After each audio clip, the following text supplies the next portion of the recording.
khususnya di Provinsi Aceh. Dengan asumsi penggunaan 31 kg sabu, jika 1 gramnya 8 orang memakai, maka ada sekitar 31.000 gram, 31 kali 8, 248.000 jiwa. Kalau ganja ini dari 370 kg ganja, jika 1 gramnya 5 orang memakai, maka bisa diselamatkan 1.850.000 jiwa. Karena narkotika ini intinya adalah bagaimana korban ini coba-coba, begitu coba pasti akan ketagihan dan akan mencari barang tersebut.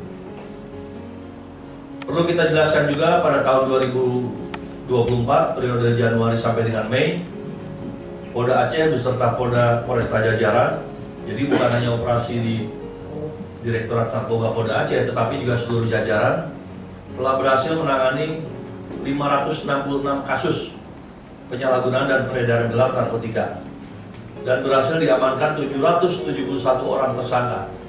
Total barang bukti yang bisa disita 751,8 kg ganja, 87,7 kg sabu, 5.003 butir ekstasi, dan sudah dimusnahkan sekitar 13 hektar ladang ganja.